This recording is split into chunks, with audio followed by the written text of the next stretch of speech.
আর কোনো কথা শুনতে চাই না। যা বললাম সেটা কর, না হলে বুঝবো তোরা আমাকে কখনো ভালোবাসিসনি। আবির কথাটা বলে বাহিরে চলে যায়। ওরা তিনজন নীরবে কাঁদতে থাকে। আবির বাইক চালাতে থাকে। রাত হয়েছে, বৃষ্টি শুরু হয়েছে হঠাৎ করে। আবির বাইক চালিয়ে প্রজিত সাহেবের বাড়ির পূজার ব্যালকনির সোজা এসে দাঁড়ালো। রীতিকে কল দেয় সে। রীতি আপু, পূজা কোথায়? ওকে একটু দেখতে চাই আমি। রীতি দৌড়িয়ে পূজার ঘরের সামনে এসে দাঁড়ায়। তন্ময় বসে আছে দরজার পাশে। রীতিকে দেখে তন্ময় বলে, কি ব্যাপার, তুই এখানে কেন? তোর না এইদিকে আসা নিষেধ? পূজা সারাদিন ধরে একা। আবিরকে আমরা মারতে পারবো, কিন্তু পূজাকে শুধু শুধু কষ্ট দিয়ে কি হবে বল? পূজাকে আমাদের সবটা দিয়ে বোঝানো দরকার। পূজা আমার কথা শোনে অনেক। ভাবলাম আমি একলা বোঝালে হয়তো সে মানতে পারে। হ্যাঁ, এটা ঠিক। আচ্ছা, তুই জানতি না আগে থেকে আবিরের সাথে পূজার সাথে কথা হয় সে ব্যাপারে? কিভাবে জানাবো? পূজা জানে এসব রিলেশন বাড়িতে এলাও না। হয়তো সেই জন্য কাউকে কিছু বুঝতে দেয়নি। তবে সবাই যেহেতু পূজাকে বুঝিয়েছে, সে মানতে নারাজ। আমি একবার চেষ্টা করে দেখলে কেমন হয়? হ্যাঁ, ঠিক আছে, তোর ফোনে রেখে যা। কাছে কেন, চিঠি নেই তো? ফোন নিয়ে যে কি করব আমি? তুই রাখ, আর কাছে কিছু নেই। যা তাহলে ভিতরে। তন্ময় কথাটা বলে দরজা খুলে দেয়। রীতি দ্রুত ভেতরে চলে আসে। তন্ময় দরজা আটকে দিল। রীতি এসে পূজাকে ডাকে। পূজা বালিশে মাথা রেখে কাঁদছিল এতক্ষণ। রীতির গলা শুনে পূজা লাফিয়ে উঠল। রীতিকে জড়িয়ে ধরে বলে, দি, ও দি, ওরা আমার আবিরকে মেরে ফেলবে। আমাকে আবিরের কাছে নিয়ে চলো। তোরা গাধার বাচ্চা, প্রেম করতে বলছিল কে? ভোরে বের হওয়ার সময় চারপাশ দেখবি না? আর আবিরকে বা কেন বাড়ির সামনে ডাকছিলি? এখন দেখ কেমন লাগে। রীতিদি, বকো না তো। এমনি তো জানানোর দরকার ছিল। একবার আবিরের কাছে যেতে পারলে সব ঠিক হয়ে যাবে। শহরমুখো হব না। আমাকে নিয়ে চলো। তোমার ফোনটা দাও, আমি আবিরকে কল করি। ওর সাথে কথা বলতে হবে। ফোন তন্ময় নিয়ে রাখছে, তবে আমার সাথে আয়। রীতি পূজার হাত ধরে ওর ব্যালকনিতে টেনে আনে। পর্দা সরিয়ে দিতেই দেখে আবির দূরে রাস্তার ওপর বাইকে হেলান দিয়ে বুকে হাত বেঁধে দাঁড়িয়ে আছে। আবির এদিকেই তাকিয়েছিল। আবির দেখে পূজার কপালে ব্যান্ডেজ, রক্তের ছাপ লেগে আছে, চোখে মুখ শুকনো। আবির পূজাকে দেখেই সোজা হয়ে দাঁড়ায়। পূজা আবিরকে দেখে কেঁদে দিল। পূজা ইশারায় বলতে থাকে, আবির, আমাকে এখান থেকে নিয়ে চলো প্লিজ। নিয়ে যাব। দুর্গা পূজার শেষের দিন তোমাকে নিয়ে চলে যাব অনেক দূরে। তুমি চিন্তা করো না, সব ঠিক হয়ে যাবে। আমি আছি তো তোমার সাথে। আবির, আমি মরে যাব তোমাকে ছাড়া। আমাকে নিয়ে চলো। ওরা তোমাকে মেরে ফেলবে। তুমি চলে যাও এখান থেকে। ওরা তোমাকে দেখবেই। আচ্ছা, দেখা হবে খুব তাড়াতাড়ি। চিন্তা করো না, আমি ঠিক আছি। প্রার্থনা করে আমাকে চাইবে। তুমিও চিন্তা। রীতি, ওই রীতি, বের হ তুই। তাকে বোঝাতে হবে না। কিরে, কথা বলিস না কেন? তন্ময় চিৎকার করে ডেকে ওঠে। রীতি তাড়াতাড়ি আবিরকে সেখান থেকে চলে যেতে বলে। পূজা কেঁদেই চলেছে। তন্ময় আর দেরি করে না, সে রুমের ভিতরে চলে আসে। দুজনকে ব্যালকনিতে দাঁড়িয়ে থাকতে দেখল। তন্ময় দ্রুত হেঁটে সেখানে আসে। একটা বাইক সেখান থেকে চলে যেতে দেখে ও। তন্ময় পূজার চুল ধরে বলে, কে ছিল ওটা? আবির না? আর রীতি, তুই আবিরের খবর পূজাকে দিতে এসেছিলি? তোদেরকে তো পরে দেখে নেব আমি। তন্ময় কথাটা বলে রুম থেকে দৌড়ে চলে আসে। বাড়ি চিৎকার করে লোকজন এক জায়গাতে করে সেও বেরিয়ে পড়ে বাহিরে। আবিরের বাইক যে সোজা চলে গেছে, ওই সোজা গাড়ি নিয়ে যায়, কিন্তু আবিরকে খুঁজে পাওয়া যায় না। তন্ময় এখন ক্ষুধার্ত সিংহের মতো হয়ে গেছে যেন। সে আবিরকে পেলে কুকুরের মতোই মারবে। পূজার জন্য তন্ময় কাউকেই ছাড়ে না। তন্ময় বাড়ির ভেতরে এসে জোরে জোরে চিৎকার করতে থাকে। রীতির গালে কয়েকটা চর বসিয়ে দিয়ে পূজাকে শুনিয়ে বলতে থাকে, আবির আসছিল বাড়ির সামনে, তাই না? শুনে রাখ, আবির এবার পালিয়ে বেঁচে গেছে, পরের বার সে বাঁচবে না। আমি ওকে মেরে ফেলবো। ভালোই ভালোই বলছি, আবিরকে ভুলে যা।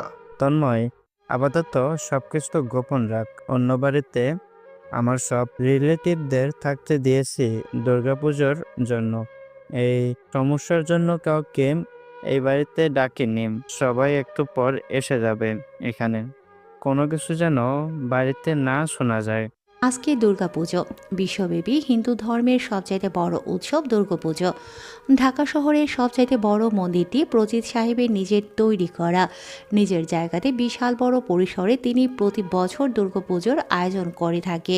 ইন্ডিয়া থেকেও অনেকে প্রজিত সাহেবের মন্দিরে পুজো দেখতে আসে। এত এত ভিড়, সারাদিন রাত মাইকে গান, হই হুল্লোড় লেগেই থাকে। ওনার বাড়ি ভর্তি লোকের যেন শেষই থাকে না। তবে এবারে দুর্গাপূজাটা বিশালভাবে আয়োজিত হলেও প্রজিত সাহেবের মনে আনন্দ নেই।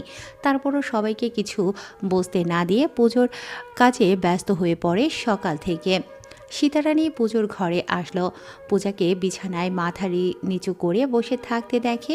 উনি পূজার সামনে এসে বসলো। পূজা মাথা তুলে তার মায়ের দিকে তাকায়। পূজার চোখ মুখ শুকনো হয়ে আছে। সীতা দেবী বলে, মা, তোর বাবা সোজা জানিয়ে দিয়েছে আজকে থেকে মন খারাপ করে থাকলে সে সোজা আবিরকে যেয়ে মেরে ফেলবে। বাড়িতে মেহমান, তারা জানে না কিছুই।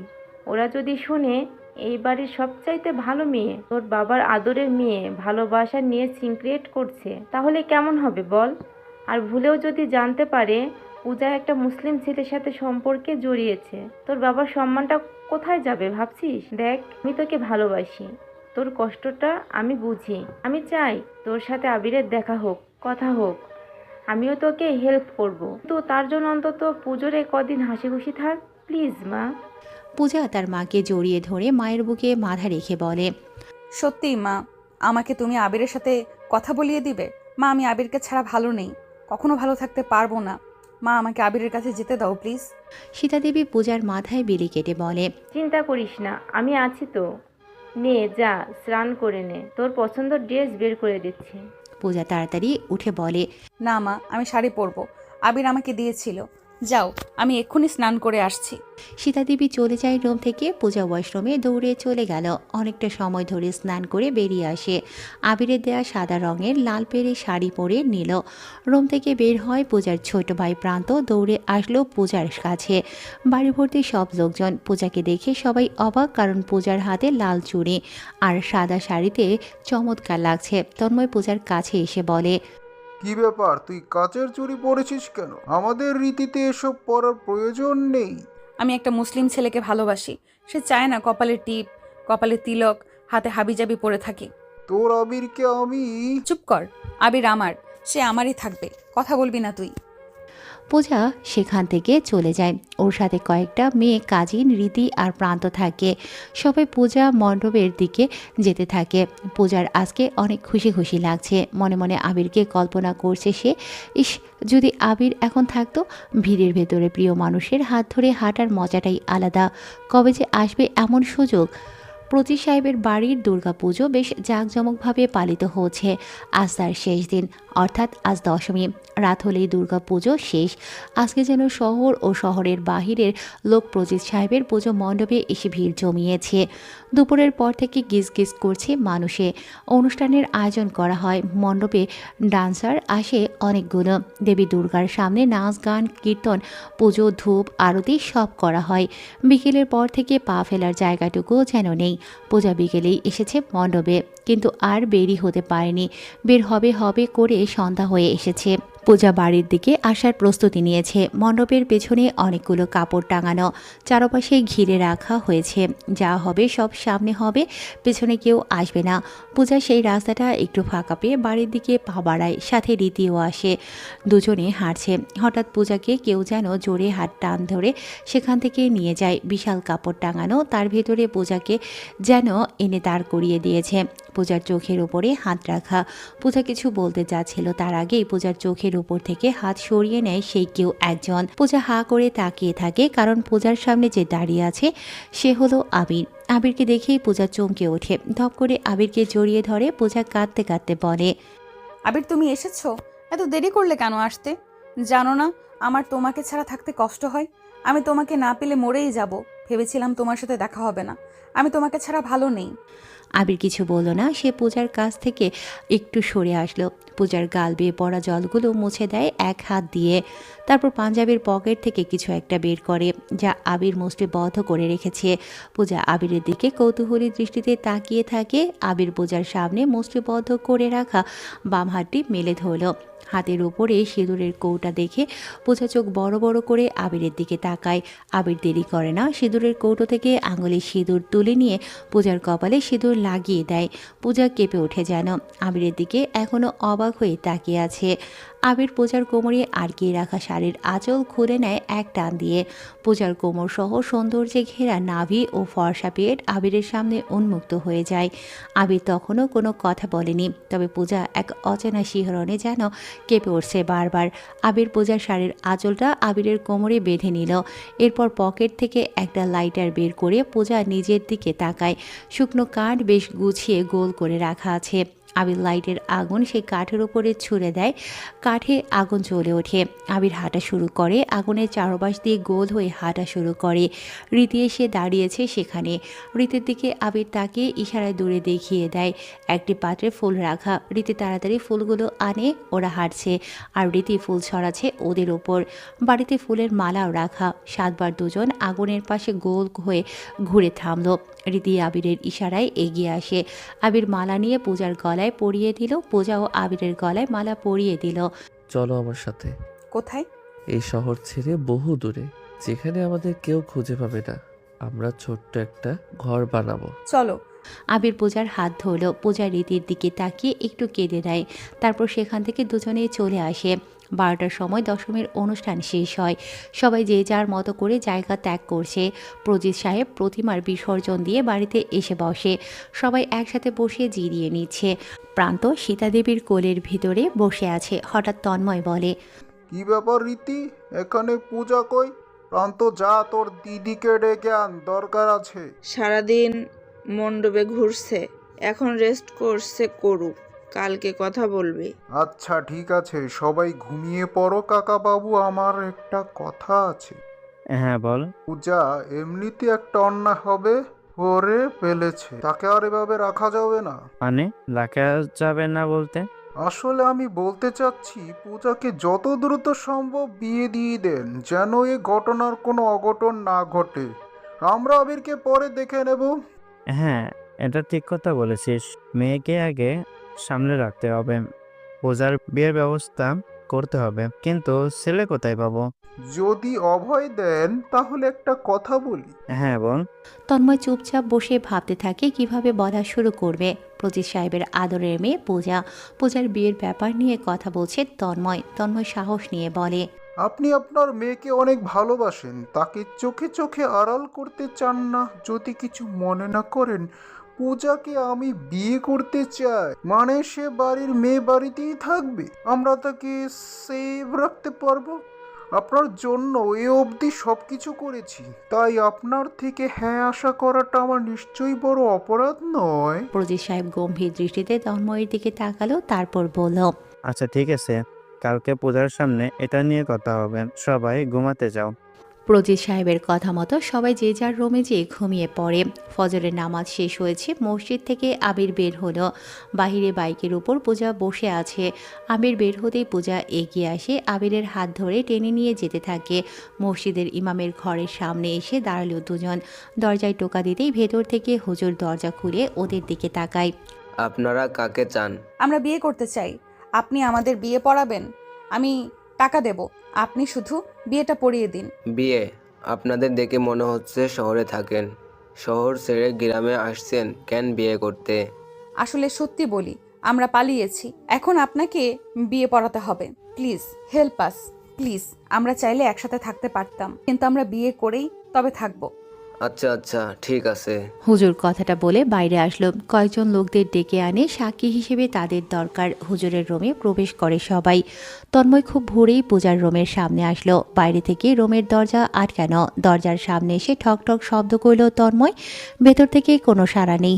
সে দরজা খুলে ভেতরে আসলো। রুমের লাইট অন করতেই দেখে সেখানে পূজা নেই। তন্ময় ওয়াশরুমের দরজার দিকে তাকায়, সেখানকার দরজাও খোলা দেখতে পায়। ব্যালকনির দিকে দৌড়ে যায় ও, সেখানেও কেউ নেই। তন্ময় রুম থেকে বের হয়ে রীতির রুমের সামনে এসে দরজা ধাক্কা দিতে থাকে। রীতি তাড়াতাড়ি রুমের দরজা খুলে দেয়। কি ব্যাপার, এত সকালে তুই? সর সামনে থেকে। পূজা, এই পূজা। তন্ময় পূজাকে ডাকতে ডাকতে ভেতরে আসলো, কিন্তু সেখানেও কাউকে দেখতে পায় না। তন্ময় বলে, তোর রুমেও তো নাই, তাহলে ওর মায়ের রুমে নাকি? রীতি অবাক হওয়ার ভান করে বলে, মানে পূজা আমার রুমে কেন থাকবে? সে তার রুমেই থাকবে। তন্ময় বলে। সে তার রুমে নেই। তন্ময় দৌড়ে প্রজিত সাহেবের রুমের দরজায় ধাক্কা দিতে থাকে। প্রজিত সাহেব এসে দরজা খুলে দিয়েছে। কি হয়েছে? এত সকালে দরজা ধাক্কা কেন? পূজা কি আপনার রুমে? না তো, আমার রুমে কেন থাকবে? তাহলে পূজা কোথায়? সে বাড়ির কোনো রুমেই নেই। মানে কি? পূজা পালিয়েছে মানে? আবিরকে আমি কসম মেরেই ফেলবো।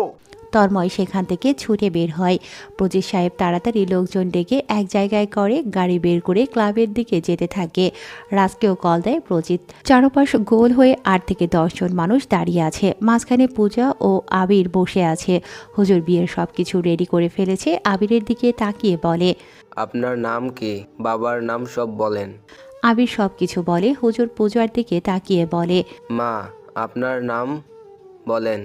পূজা আবিরের দিকে তাকায়। আবির কিছু বলে না। পূজা সবার দিকে তাকিয়ে বলে। আমি পূজা সেন, বাবা প্রজিত সেন, মা সীতা দেবী। হুজুর সহ বাকিরা সবাই হা করে পূজার দিকে তাকিয়ে রইল। পূজা কাঁদতে থাকে। সে কাঁদতে কাঁদতে বলে। আমরা ভিন্ন ধর্মের মানুষ, কিন্তু একে অপরকে ভালোবাসি। আমরা হিন্দু রীতি অনুসারে বিয়ে করেছি। সেটা আমার দিক দিয়ে ঠিক আছে, কিন্তু আবিরের দিক দিয়ে ঠিক নেই। তাই আমরা আবার আপনাদের রীতি অনুসারে বিয়ে করব।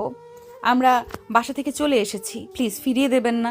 আমাদের সম্পর্কের জন্য আমাদের অনেক কষ্ট সহ্য করতে হয়েছে। আর না, আমি কালিমা পড়ি, সব জানি। আপনারা বিয়েটা সম্পূর্ণ করুন। পূজা ওদের সবাইকে সবকিছু খুলে বলে। হুজুর কি করবে, কি আর করবে, বিয়ে পড়িয়ে দেয়। তারপর ওরা সেখান থেকে চলে যেতে থাকে। শহর ছেড়ে ওরা অনেক দূরে চলে এসেছে ভোর রাতেই। ঢাকা শহর ছেড়ে অনেক অনেক দূরে যেয়ে থাকবে দুজন। কষ্ট হলেও একসাথে থাকবে ওরা। পূজা আবিরের পেছনে বসে তাকে জড়িয়ে ধরে বলে। এবার পুরোপুরি আমি তোমার হয়ে গেলাম, আর কোনো চিন্তা নেই। আমরা একসাথে থাকবো সব সময়। আজকে আমাদের বাসর রাত, তাই না? হ্যাঁ, আমরা কোনো হোটেলে থাকবো না, তবে কিছু একটা ব্যবস্থা হয়ে যাবে। হ্যাঁ ঠিক আছে, আমি কেবল তোমার বুকে মাথা রেখে থাকতে পারলেই হলো। বাকিটা সব তুমি সামলাবে। দুজনে যাচ্ছে অজানার উদ্দেশ্যে। কোথায় যাবে জানে না তারা। উদ্দেশ্যহীন জার্নি। ভালোবাসার শেষ পরিণতি সুখ হিসেবে বেছে নিয়েছে পালানোর রাস্তা। একসাথে সারা জীবন থাকবে বলে ওরা সবকিছু ছেড়ে চলে যাচ্ছে দূর, বহুদূর। তন্ময়রা ক্লাবের ভিতরে আসলো। কেউ নেই ক্লাবে। চারপাশ খুঁজেও কাউকে পেল না। প্রজিত সাহেবের কাছে এসে রাজ আর তন্ময় বলে। কেউ নয় ক্লাবে, সব কটা পালিয়েছে। প্রজিত সাহেব একটা ছেলের দিকে তাকালো। ছেলেটা প্রজিত সাহেবের ইশারা বুঝতে পেরে গাড়ির দিকে থেকে পেট্রোল বের করে আনে। ক্লাবের চারপাশে পেট্রোল ছড়িয়ে দিয়ে বাহিরে চলে আসলো। দূরে দাঁড়িয়ে ক্লাবের দিকে আগুন ছুড়ে দিয়ে দেখতে থাকে দাউ দাউ করে আগুন জ্বলতে থাকে ক্লাবে। প্রজিত সাহেব পুলিশদের ফোন করে। লোকাল থানার ওসি অনিক চৌধুরী আসে সেখানে। আবিরের ক্লাবকে জ্বলতে দেখে ঘাবড়ে যায়। অনিক আসতেই তন্ময় বলে। এই অফিসার, আমাদের বাড়ির মেয়ে পূজাকে নিয়ে আবির পালিয়েছে। আবির আর পূজাকে আমার জ্যান্ত চাই। খুঁজে বের করে আনলে দ্রুত খুঁজে আনেন। শহরে শহরে বাইরে সব জায়গাতে পুলিশ ফোর্স পাঠান। আমরাও বের হব। পূজাকে আমার ফেরত চাই। জলদি করুন। অনিক আর কী করবে। ঢাকা সিটির সব পুলিশদের জানিয়ে দেয়। আবির আর পূজার ছবিও সব জায়গাতে পাঠিয়ে দেয়। পুরো শহর ঘণ্টাখানেকের ভেতরে যেন থমথমে হয়ে গেছে। নিউজ চ্যানেলেও আবির আর পূজার পালানোর খবরটা ছড়িয়ে পড়েছে। পুলিশ আর প্রজিত সাহেবের লোকেরা মিলে 5 ঘন্টার ভেতরে পুরো শহরে সব অলিগলি খুঁজে ফেলেছে, কিন্তু শহরের কোথাও পূজা নেই। প্রজিত সাহেব সমস্ত হোটেল বন্ধ করে দিল। শহর যেন কাঁপছে। শহরের চারপাশে চেকপোস্ট বসিয়ে দিয়েছে। রেল স্টেশন, বাস স্টেশন, সব জায়গাতে খুঁজতে খুঁজতে যেন রাত হয়ে গেছে। সেই যে ভোরে বের হয়েছিল ওরা, বাড়িতে আসে সন্ধ্যার পর। সীতা দেবী কাঁদতে কাঁদতে যেন চোখ দিয়ে জল বের করাটাই ভুলে গিয়েছে। প্রজিত সাহেব আসতেই সীতা দেবী দৌড়ে আসে ওনার সামনে। কাঁদতে কাঁদতে বলে। পূজা কোথায়? তাকে খুঁজে পেয়েছো? আমার মেয়ে কোথায়?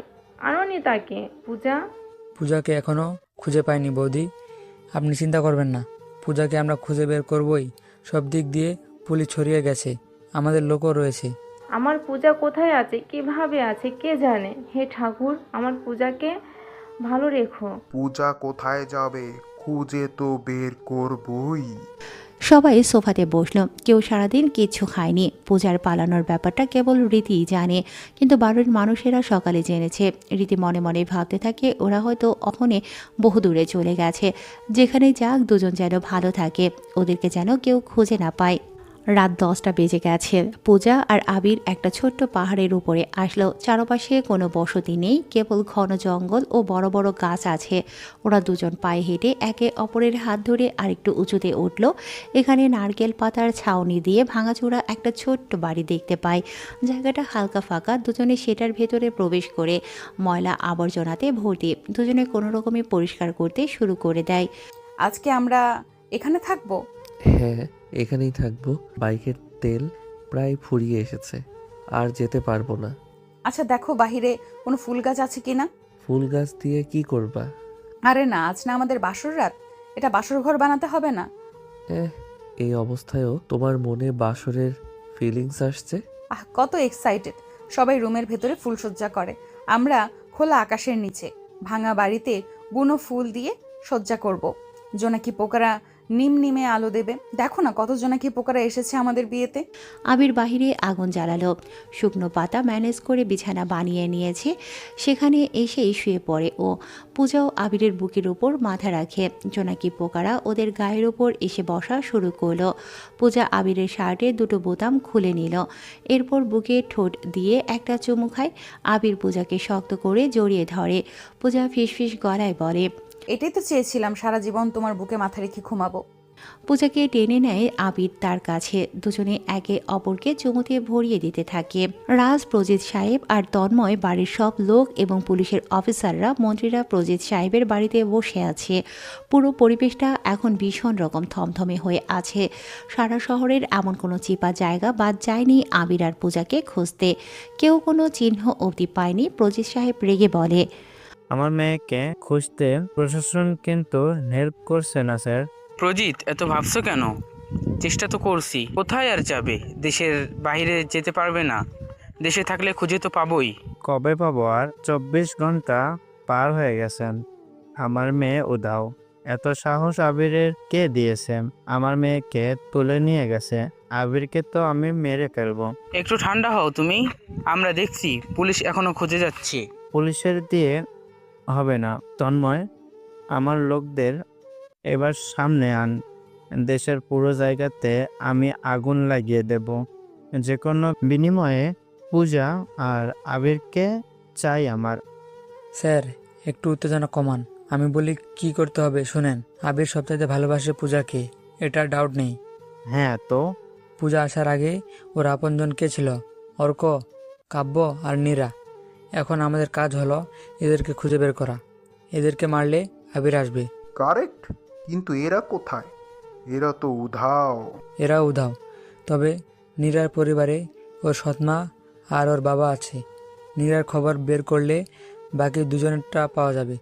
তুমি তন্ময় আর আমার লোকেরা ওদের খুঁজে বের করো। আমি পুলিশেরা আবির পূজাকে খুঁজছি। চলো সবাই। প্রজিত সাহেবের কথা মতো সবাই বের হয়ে যায়। রীতি সবার আড়ালে আসে। অর্ককে কল দেয়, কিন্তু অর্কের নাম্বার বন্ধ পায় সে। রীতি জানে অর্করা কোথায় আছে। অর্করা নীরাদের বাড়ির পেছনে যে ছোট্ট গলি আছে, সেখানে একটা সিক্রেট ঘর আছে।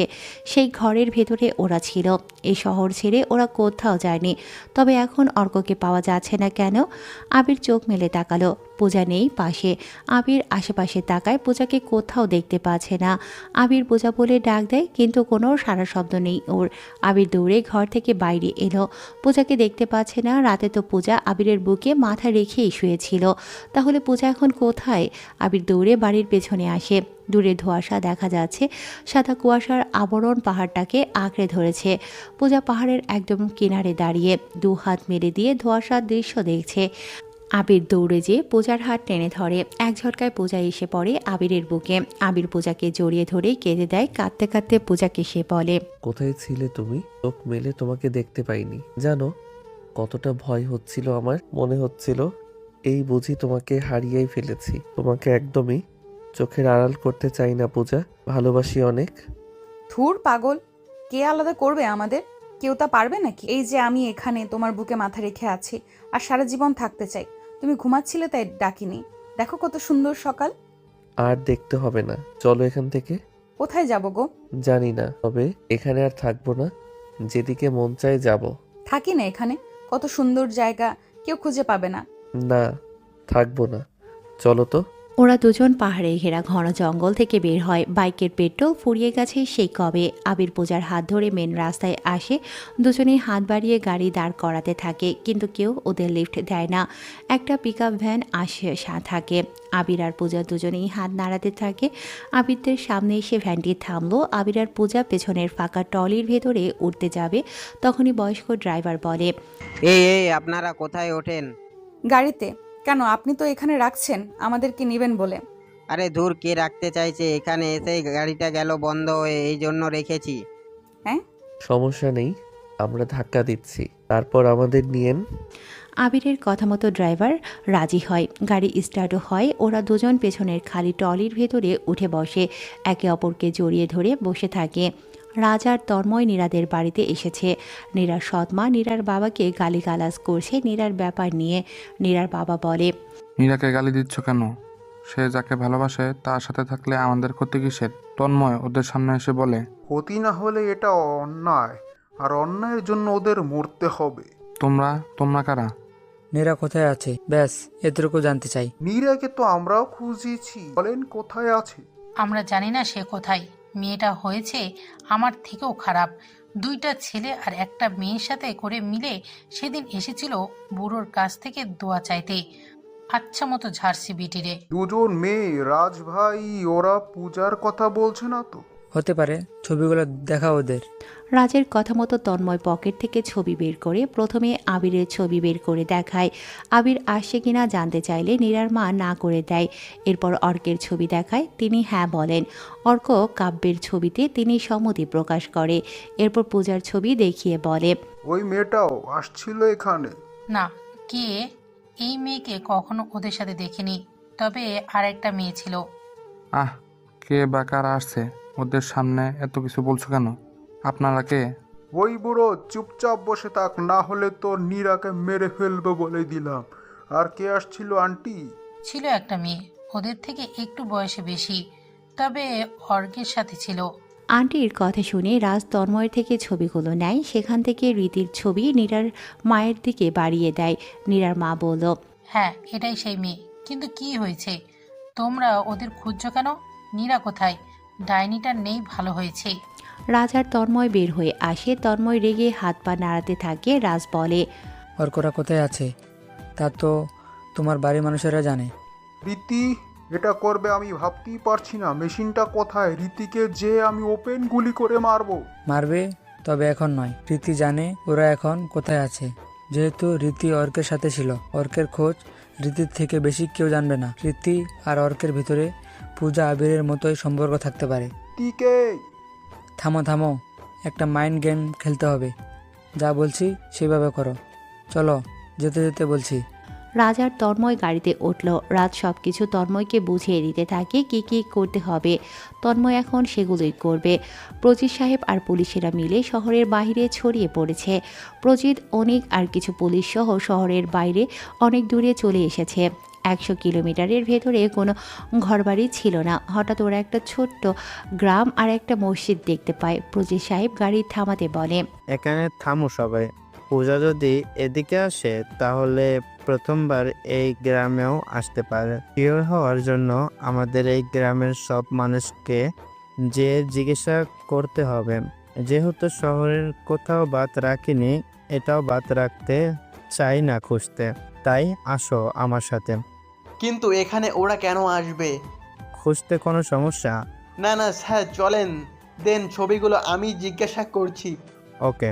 ওরা সবাই এগিয়ে যায়। গ্রামে ঢুকতেই একটা মসজিদ পড়ে। মসজিদে তখন নামাজ পড়তে ঢুকেছে অনেকে।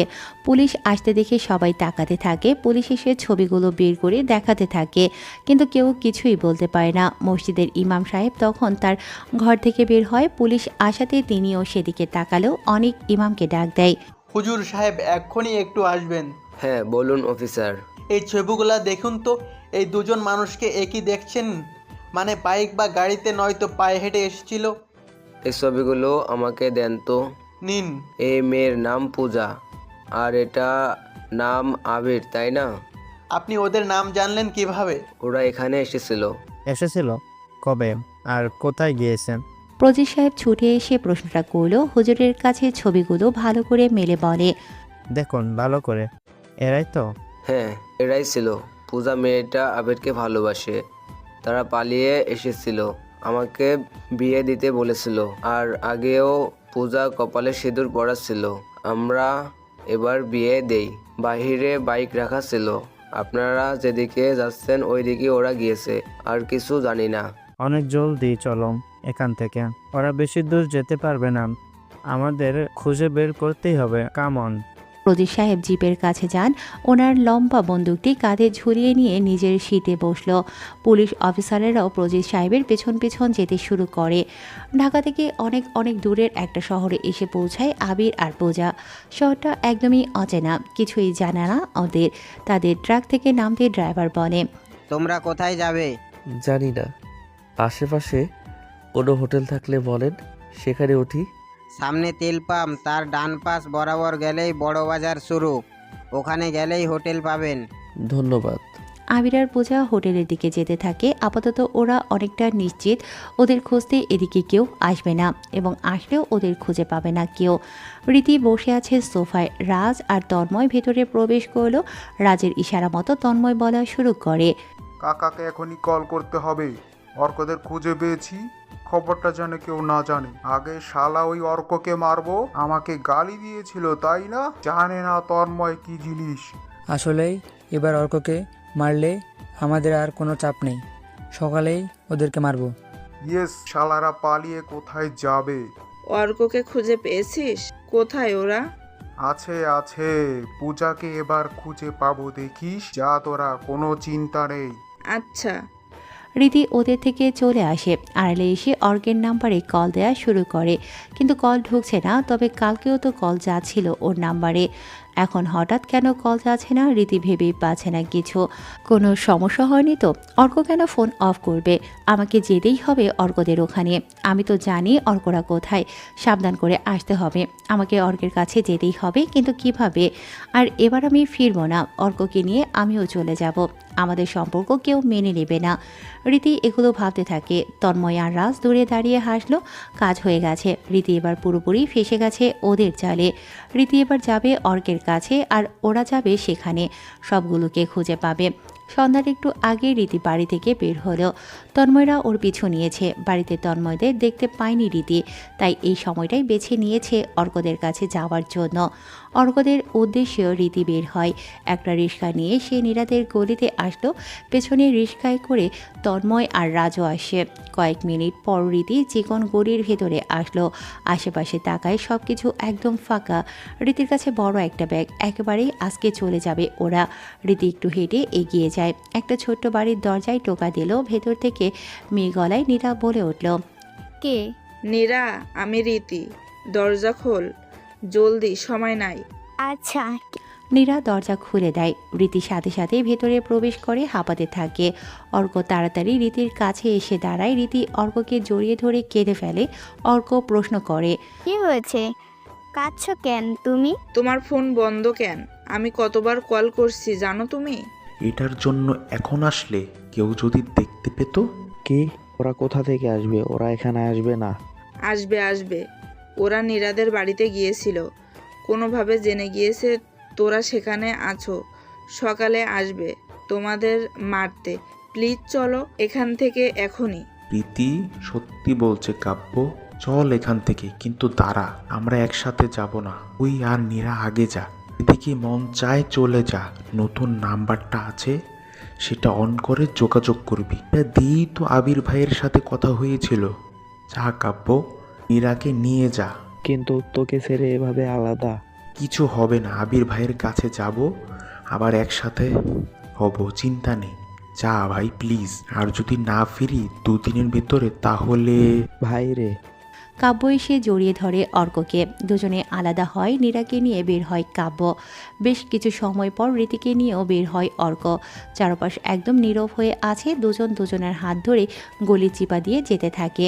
প্রজিত সাহেব জঙ্গলের পাশ দিয়ে গাড়ি চালাচ্ছে। সন্ধ্যা পেরিয়ে গেছে। হঠাৎ একটা অটো এসে প্রজিত সাহেবের জিপের সাথে ক্রস করে। প্রজিত সাহেব রেগে গাড়ি থেকে নামলো। অটো ড্রাইভার ভয়ে স্যার স্যার বলে কেঁদে দেয়। প্রজিত কিছু বলতে যাচ্ছিল, তার আগেই অনেক বলে, এইসবগুলো দেখে বল, এদেরকে দেখেছিস? না না স্যার, দেখিনি। এদিকে থাকার মতো কোনো জায়গা আছে? রাতে থাকতে হবে। না নেই, তবে একটা উঁচু পাহাড় আছে, ওখানে ভাঙা একটা বাড়ি আছে। এই যে পশ্চিম দিকে যে পাহাড় গেছে, এদিকে দিয়ে উঁচু জায়গাতে যেতে হবে। 20 থেকে 30 মিনিট লাগবে। সেখানে রাত কাটাতে পারেন, নয়তো গাড়িতেই থাকতে পারেন। কেউ এসে ওখানে যে সময় কাটায়। কেউ এসে মানে যে কেউ? হ্যাঁ স্যার। ওই ড্রাইভারকে টাকা দিয়ে দে, অটো ঠিক করবে। আবির পূজা সেখানে যেতে পারে। Let's go. ওরা সবাই ওদিকে যেতে থাকে। কাব্য আর নীরা লুকিয়ে বাস স্ট্যান্ডে আসলো। ওরা বাসে উঠতে যাচ্ছিল, ঠিক তখনই শুনতে পায়, কোথায় যাবেন স্যার? আমাকে বাসে এসে পড়েন। তুমি কেন? আমরা হলাম মেয়ে বাড়ির লোক, জামাই আদর করার জন্য জামাই নিতে আসছি। জামাই? নীরা ওরা কি তোমার পরিচিত? না না, আমি তো চিনি না। ওই ফরমান জামাইকে তোল গাড়িতে। শাকিলের কথা মতো কে যেন এসে কাব্যের মাথায় লোহার রড দিয়ে জোরে একটা বাড়ি দেয়। নীরার মুখে রুমাল চেপে ধরে অজ্ঞান করায়। তারপর দুজনে গাড়িতে তুলে নিয়ে তন্ময়ের কথা মতো একটা জঙ্গলের ভেতরে নিয়ে যায়। প্রজিত সাহেব সেই উঁচু পাহাড়ের উপরে আসলো। একটা ভাঙাচোরা বাড়ি দেখতে পায়। দৌড়ে সেখানে যায় সবাই। সেখানে গিয়ে দেখে বাড়ির সামনে কাঠ জ্বালানোর ছাই পড়ে আছে। ভেতরে প্রবেশ করে প্রজিত সাহেব। একটি ব্রেসলেট দেখতে পায় তিনি, সেটা হাতে নিয়ে বলে, পূজা এখানে ছিল, আমার কিনে দেওয়া ব্রেসলেট এখানে পড়ে আছেন। পূজা, আমি তোকে খুঁজে বের করবই। ঘর থেকে বের হলেন তিনি। বাইরে এসে চারপাশে তাকায়, কেউ বসতেও পারবে না, এখানে কেউ এসে থাকতে পারে। চারপাশে পাহাড় ছাড়া আর কিছুই দেখা যায় না। প্রজিত সাহেব বলে, অনেক, এখান থেকে পরের শহর পৌঁছাতে কতক্ষণ লাগবে? আমি শিওর পূজারা ওই শহরেই আছেন, কারণ এখান থেকে রাস্তা একটাই, আমাদের ঢাকা শহর। তারপর বাম পাশ দিয়ে অন্য শহর, ডান পাশ থেকে আমরা আসছি। বেশি দূরে না, তবে পৌঁছাতে 3-4 ঘন্টা লেগে যাবে। দিনের আলো ওঠার আগেই পৌঁছাতে হবে আমাদের ওই শহরে। Let's go. প্রজিত সাহেবের কথা মতো সবাই ওনার পেছন পেছন যেতে থাকে। প্রজিত সাহেবের মনে কেবল পূজার কথা ঘুরপাক খাচ্ছে। ছোট্ট বস্তির ভেতর দিয়ে অর্করা অনেকটা পথ হেঁটে এসেছে। চারপাশ এখন অনেক নীরব। রাতটাও গভীর হয়েছে। রীতি অর্কের হাত ধরে আছে। দুজনে মুখ ঢেকে যাচ্ছে। হঠাৎ একজন বলে উঠল, রীতি, আমি কি এগিয়ে দিয়ে আসবো? ওরা দুজন থেমে যায়। রীতি চমকে পিছনে ঘুরে তাকালো। তন্ময় দাঁড়িয়ে আছে। রীতি তন্ময়কে দেখে লাফ দিয়ে ওঠে। ভয়ে গা যেন শিউরে উঠল। অর্কের হাতটা শক্ত করে ধরল রীতি। ভয়ে মুখ দিয়ে যেন কথা বের হচ্ছে না। অর্ক বলল, তন্ময়, আমাদেরকে যেতে দে, ওর সাথে কোনো ঝামেলা করতে চাই না। আহা হিরো আমাকে হুমকি দেয়, আমি তো কিছু বলিনি, হেল্প করতে আসলাম, এমন করিস কেন? তো তন্ময়, আমি তোদের পরিবারের কেউ না। আমাদের ভালোবাসা তোদের কিছুই আসে যাবে না, যেতে দে। তুই পূজার বেস্ট ফ্রেন্ড, আমাদের পরিবারের সাথে তুই মিশে আছিস। আমরা যা খাই তুই সেটাই খাস। আমরাই তোকে কাপড় কিনে দিই যা পূজাকে দিতাম। বড় কথা, তুই মুসলিম ছেলের সাথে পালিয়ে যাচ্ছিস, এটা তো তন্ময় হতে দেবে না। আমি বেঁচে থাকতে হিন্দু মুসলিম প্রেম কখনো পূর্ণতা পাবে না। তাহলে তোকে আমি... অর্ক পুরো কথা শেষ করতে পারে না। পেছন থেকে কে যেন ওর মাথায় জোরে আঘাত করে। অর্ক ছিটকে যেয়ে পড়ে দূরে। রীতি দৌড়ে অর্কের কাছে যায়, অর্ককে সোজা করে ধরে। যে অর্ককে মারে সে হলো রাজ।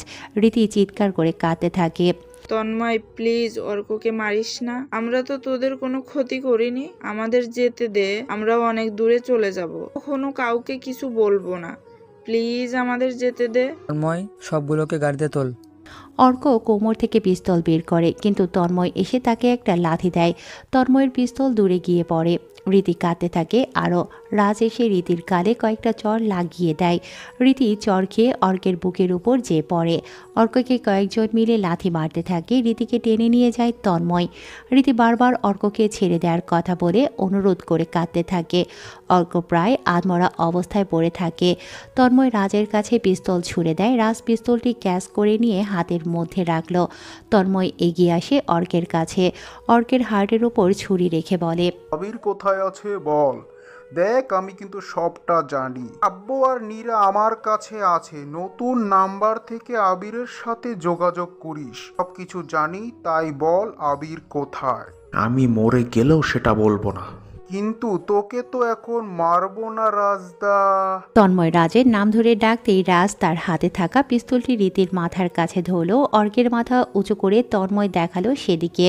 রীতিকে মারতে আমারও হাত কাঁপবে না, রীতি তোর জন্য বেঁচে থাকবে। অর্ক, তোমার দিব্যি কাউকে কিছু বলবে না, প্লিজ বলো না। আহা কি প্রেম! বলবি নাকি রাজদাকে বলবো সোজা? বলছি। অর্ক, আবির আর পূজা ভালো থাকুক, তুমি কিছু বলিও না, ওরা ওদেরকে মেরে ফেলবে। প্লিজ, আমি মরে গেলেও বলবে না। রাজদা এত কথা ভালো লাগছে না, রীতিকে আগে তুলে নিয়ে ধর্ষণ করো। অর্কের সামনেই সেটা করবা, দেখুক সে রাজি তো। অর্ক, তুই এত হারামি, তোর থেকে রাস্তার কুকুরও অনেক ভালো রে। চুপ কর, আমি আবার কবে বললাম আমি ভালো? রাজ রীতির বুকের উপর থেকে ওড়না টেনে ছুঁড়ে মারে অর্কের দিকে। রাজ রীতির কাছে যেতে প্রস্তুত হয়। রাজ রীতির গালে একটা চর বসিয়ে দিল, রীতি পড়ে যায় নিচে। রাজ নিজের গা থেকে শার্ট খোলার জন্য প্রস্তুত হয়। অর্ক তখনই বলে, রাঙামাটি হোটেল নিরিবিলিতে আছে ওরা, 117 নাম্বার রুমে। তন্ময় ইশারা করল। কয়েকটা ছেলে তন্ময়ের হাত আর পা চেপে টেনে ধরল মাটির সাথে মিশিয়ে। রীতির দিকে মুখ করে চেপে রাখলো ওরা। তন্ময় অর্কের দিকে তাকিয়ে আছে, কিন্তু রাজ থেমে নেই। রীতি নিজেকে বাঁচানোর জন্য ওঠার চেষ্টা করে, কিন্তু রাজ আরও একটা চর লাগিয়ে দেয় রীতির বাম গালে। চর খেয়ে রীতির ঠোঁট ফেটে রক্ত বের হওয়া শুরু করেছে। রাজ রীতির ড্রেস টেনে ছিঁড়ে দেয়। বুকের প্রায় সব অংশই রাজের নজরে পড়ে। তন্ময় একটা সিগারেট জ্বালালো। অর্ক চিৎকার করে বলছে, রাজ তোর পায়ে পড়ি, রীতিকে যেতে দে প্লিজ, ওকে ছেড়ে দে, তোর দোহায় লাগে, আল্লাহর দোহায় ছেড়ে দে, তুই কিছু করিস না প্লিজ রাজ। তন্ময় রাজকে থামতে বল, তুই ঠিকানা দিলাম তোকে, এবার আমাকে মেরে ফেল, কিন্তু রীতিকে যেতে দে। অর্ককে কিছু করিস না তন্ময়, ওকে প্লিজ মারিস না। রাজ নিজের গা থেকে সবটুকু খুলে ফেলে, তারপর রীতির উপর ঝাঁপিয়ে পড়ে ও। অর্ক চোখ বন্ধ করে নেয়। তন্ময় অর্কের মুখের দিকে তাকিয়ে সিগারেট টানছে, আর ও দিকে রাজ তার কাজ শেষ করছে। ক্লান্ত শরীর নিয়ে উঠে দাঁড়ায়, ড্রেসগুলো পরে তন্ময়ের কাছে আসে। তন্ময় বলে, এত সময় লাগে? কি করব, হয়ে গেছে আর কি। তার বাচ্চা, তোদেরকে মেরে ফেলবো আমি, সত্যি বলছি, তোদেরকে মেরেই ফেলবো। রীতি উঠে দাঁড়াও, রীতি। তন্ময় উঠে দাঁড়ায়, রীতির দিকে তাকালো। ওড়না দিয়ে রীতি নিজেকে পেঁচিয়ে নিল। তন্ময় রীতির কাছে যায়, রীতির সামনে বসে বলে, এই অবধি পূজা করেছে, তার সবকিছু তুই জানতি, আমাকে বলিসনি, বাড়িতে মিথ্যে বলেছিস। তুই তো জানিস আমি কতটা খারাপ। অর্ককে ছেড়ে দে তন্ময়, ওকে মারিস না, যা করার আমার সাথে করছিস, দোহাই লাগে, ছেড়ে দে। ড্রামা ভালো লাগছে না তন্ময়, চলো। রাজের কথা শুনে তন্ময় উঠে দাঁড়ায়, অর্ককে সোজা করে ধরে বসালো। তন্ময় তার কোমর থেকে পিস্তল বের করে, কোনো কথা ছাড়াই রীতির দিকে পিস্তল তাক করে টাস টাস করে দুটো গুলি করে। রীতির বুকে যেয়ে গুলি লাগে, রীতি সেখানেই মারা যায়। অর্ক দৌড়ে আসে রীতির কাছে, রীতিকে জড়িয়ে ধরে কেঁদে দেয়। অর্কের কাছে একটি ছুরি পড়ে থাকে, ও সেটা হাতে নেয়। তন্ময়ের দিকে এগিয়ে আসে ছুরি নিয়ে, ঠিক তখনই আরও কয়েকটা গুলি চলে। গুলিগুলো অর্কের গায়ে এসে লাগে। অর্ক যেয়ে ছিটকে পড়ে রীতির পাশে। রাজ অর্ককে গুলি করে, কয়েক সেকেন্ডের মধ্যেই অর্ক সেখানে মারা যায়। তন্ময় মেসেজ করে প্রজিত সাহেবকে, সেখানে আবিরের ঠিকানা লিখে দেয়। প্রজিত সাহেব তখন শহরের কাছাকাছি এসে পৌঁছেছে। তন্ময়ের কাছ থেকে আবিরের ঠিকানা নিয়ে তিনি অনিককে বলে, আবিরের ঠিকানা পেয়ে গেছি, তন্ময় জানিয়েছে সামনের শহরে একটা হোটেলে আছে, নাম নিরিবিলি, সেখানে 117 নম্বর রুমে ওরা আছে, জলদি গাড়ি চালাও। কিন্তু আপনি ওদেরকে কিছুই বলতে পারবেন না, ওরা প্রাপ্তবয়স্ক, ওদের স্বাধীনতা আছে, ওরা সিদ্ধান্ত নিতে পারে, তাই আপনি সম্পর্ক না মেনে ওদের কিছু করলে এটা আইনের কাছে অন্যায়, তখন আপনাকে গ্রেপ্তার করতে বাধ্য হব, ওরা পুলিশের সাহায্য নিতে পারবে। বুঝলাম। আবির ওঠো, নামাজ পড়বা যাও। পূজার কথা শুনে আবির লাফ দিয়ে বিছানা থেকে উঠল। পূজা অলরেডি উঠে বসে আছে। আবির ঘুম ঘুম কণ্ঠে বলল, কিসের নামাজ? কয়টা বাজে? ফজরের নামাজ, আজান শেষ। নিজেই সময় দেখে নাও, নামাজ পড়ে আমরা এখান থেকে চলে যাব। অন্য কোথাও যেয়ে পার্মানেন্ট থাকতে হবে, এভাবে হোটেলে হোটেলে থাকা ঠিক না। আচ্ছা ঠিক আছে। জলদি অজু করে আসো। আবির অজু করে আসলো। পূজা নামাজে সব কিছু রেডি করে দেয়। আবির রুমের ভিতরেই নামাজ পড়ে আর পূজা বিছানায় বসে আবিরের দিকে তাকিয়ে থাকে। নামাজ শেষ করে আসে আবির। পূজা আবিরকে জড়িয়ে ধরে বুকে মাথা রেখে শুয়ে থাকে ওরা কিছু সময়। পূজার একটু চোখ এঁটে আসছিল। হঠাৎ দরজায় কড়া নাড়ার শব্দ শুনতে পায় ওরা। দুজনে চমকে ওঠে। হোটেল বয়ের গলায় কথা শুনতে পেল ওরা। আবির যেয়ে দরজা খোলে। দরজা খুলতেই আবির চমকে যায়। প্রজিত সাহেব আর সাথে পুলিশ দাঁড়িয়ে। আবির পূজাকে ডাকলো। পূজা এগিয়ে আসে। তার বাবাকে দেখে ভয়ে আটকে উঠল। আমতা আমতা গলায় পূজা বলল, আপনি এখানে? মা, আমি তোকে নিতে এসেছি রে। আমাকে বুঝিয়ে বলতি, আবিরকে ছাড়া তুই থাকতে পারবি না। আমি না হয় তোদেরকে আলাদা করে শহরে রাখতাম, পালিয়ে আসলি কেন? সরি মা, আমি তোদের সম্পর্কটাকে মেনে নিইনি, আমাকে মাফ করে। আমার তোকে ছাড়া থাকতে কষ্ট হচ্ছে। আমার একটাই মেয়ে, তুই কত আদরে তা তুই বুঝিসনি। আমি তোর জন্য সব করতে পারবো রে মা। হোটেলের অনেক লোকজন চারপাশে জড়ো হয়ে গেছে। প্রজিত সাহেব সবার সামনেই কেঁদে কেঁদে কথাগুলো বলল। সবাই প্রজিত সাহেবের কান্না দেখে আহত দৃষ্টিতে তাকায়।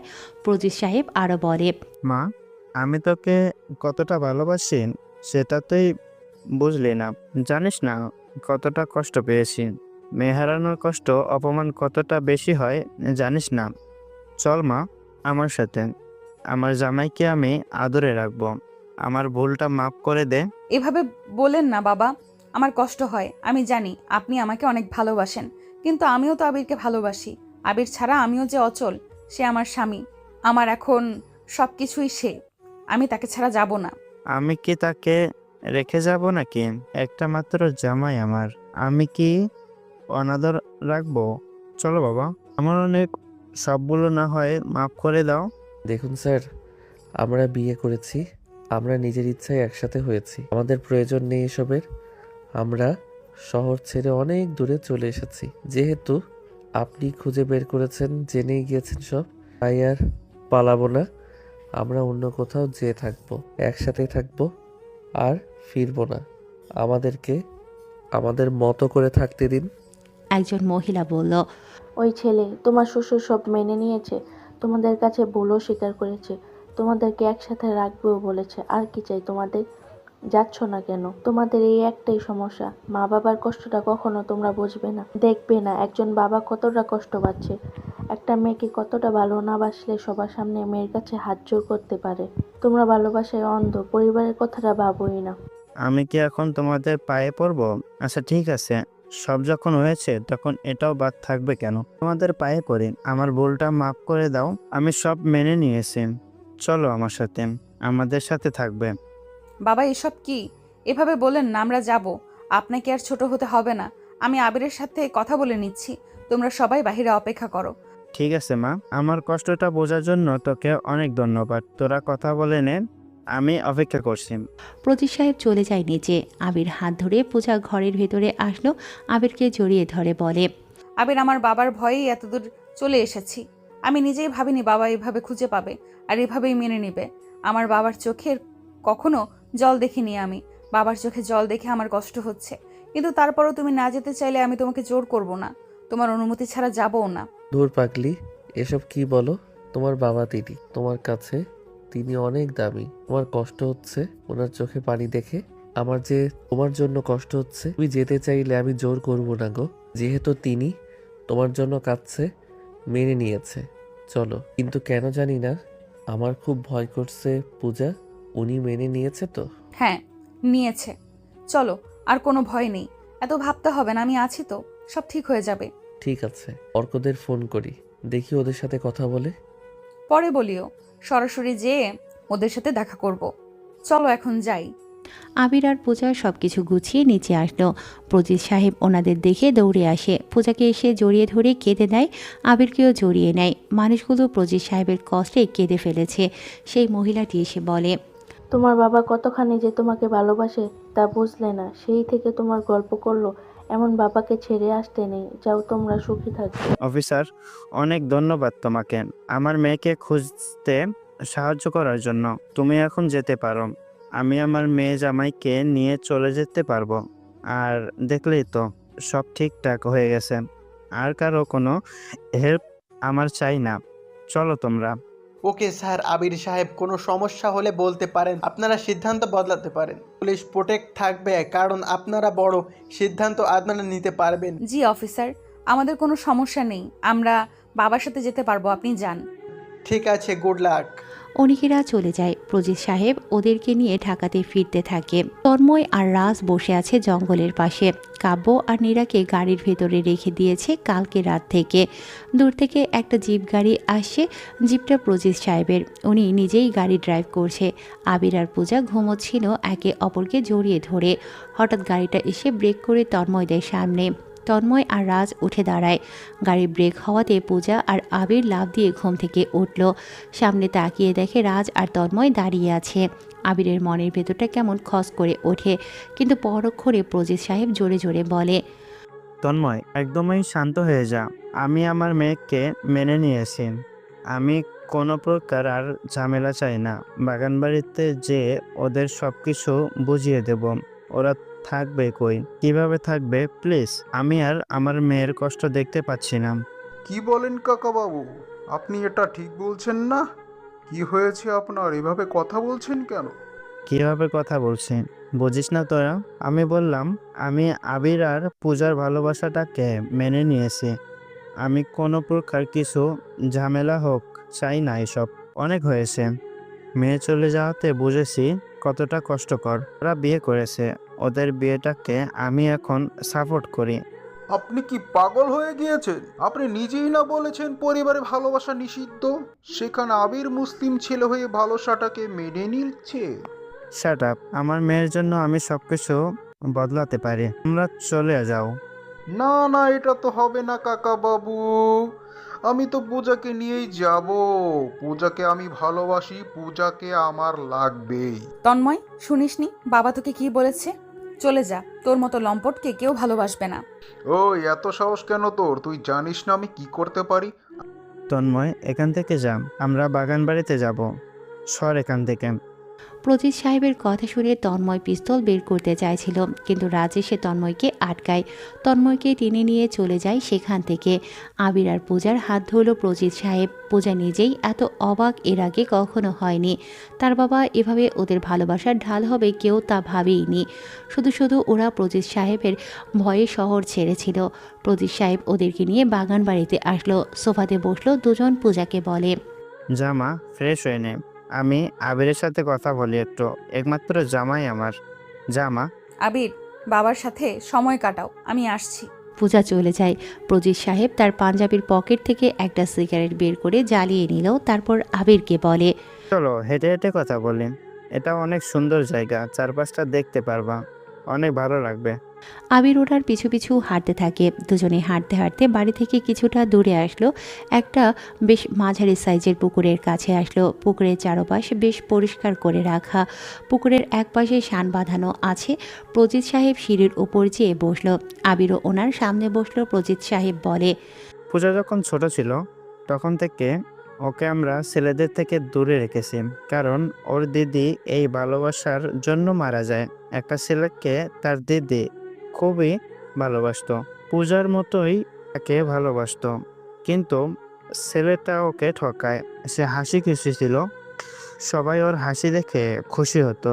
কিন্তু সেদিন ওর লাশ ওরই রুম থেকে বের করি।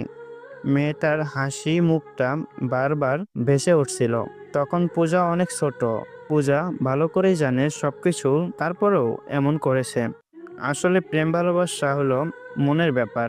মনটাকে একমাত্র দার্শনিক লোকেরা ছাড়া কন্ট্রোল করতে পারে না।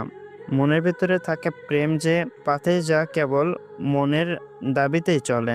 আদরের মেয়েটা একই কাজ করলো, কাউকে সে ভালোবাসলো। আমি বাড়িতে বলেছিলাম ভালোবাসা কখনো এলাও না। সে বুঝলো ঠিক আছে, কিন্তু দেখে শুনে একটা মুসলিম ছেলেকে ভালোবেসেছে। ব্যাপারটা কোনো হিন্দু পরিবারের কেউ সহজে মেনে নেবে? তুমি বলো। তোমার বোন যদি কোনো হিন্দু ছেলেকে ভালোবাসে, তুমি কি তখনই মেনে নেবে, নাকি তাকে বোঝাবে? আসলে তোমার আর পূজার কি দোষ দেব বলো? মন কখন কার প্রতি আকৃষ্ট হয় সেটা কেবল মনই জানে, হোক সে মুসলিম হোক সে নাপিত জাত কিংবা ব্রাহ্মণ, ভালোবাসা হয়ে যাবে, আটকানোর সাধ্যই কারো নেই। আমাকে তুমি হয়তো চেনো, আমি আন্ডারওয়ার্ল্ডকে এক তুড়িতে নাচাতে পারি। যে কয়টা আন্ডারওয়ার্ল্ড গ্যাং আছে তার লিস্টে প্রজিতের নাম আছে, কিন্তু তারপরেও আমি দুর্বল। রাজনীতি আমি নামে করি, পরিবার আমার কাছে বড় দুর্বলতা। তার থেকেও দুর্বলতা আমার মেয়ে।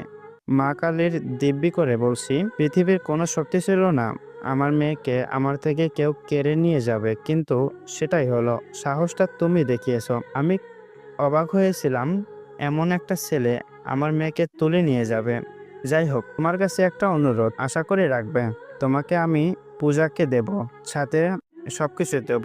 এক কথায় রাজত্ব সহ রাজকন্যা পাবে। কেউ তোমাদের কিচ্ছু বলবে না, কারো সাহস থাকবে না তোমাদের কিছু বলার। আমার মন্ত্রিত্বের জায়গাতেও তোমাকে বসাবো।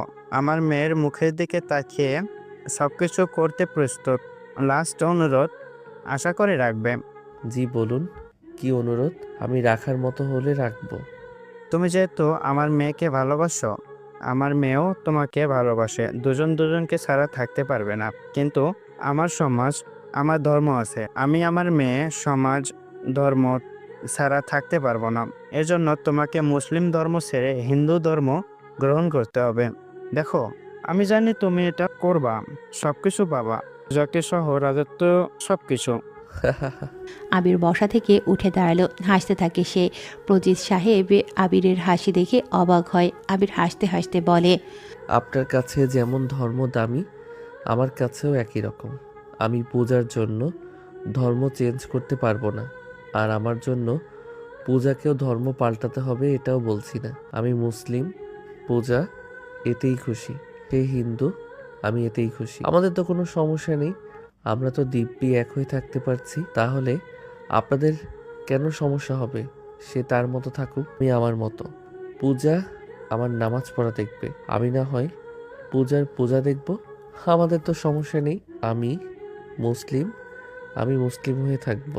আপনি থাকেন আপনার রাজত্ব নিয়ে, আমি আমার পূজাকে নিয়ে চলে যাচ্ছি। পূজা আমার সাথে থাকতে চাই, এটাই বড় শক্তি। আপনি কি চান সেটা আমার দেখার বিষয় না। আরে শোনো শোনো, বসো। অনেক ছিল আমার সাথে, চেনো তো, পুলিশ ছেলেটা। তাকে রেখে আলাদা এসেছি, কারণ তো আসেই। কি কারণ? খুব সহজ একটি কারণ। বাস না থাকলে বাসি তো হবে না, তাই না? মানে কি? মানে কিছু না, সামনে তাকাও, পুকুরটা দেখছো না? আবির প্রজিত সাহেবের কথা মতো সামনে তাকায়, পুকুরটা দেখতে থাকে। প্রজিত সাহেব মুস্কি হাসলো। আবির কথার কিছুই বুঝতে পারছে না। প্রজিত সাহেব বলে, পুকুরে বিদেশি যে ক্যাটফিশ আছে না, ওটা চাষ করা হয়। প্রায় 50 মণ মাছ হবে। ওদের খাদ্য হিসাবে জানোয়ার মানে শুয়োর কিনে এনে জ্যান্ত ফেলে দেয় এখানে। মাছগুলো লাফাতে লাফাতে চলে আসে, দেখতে অনেক সুন্দর লাগে।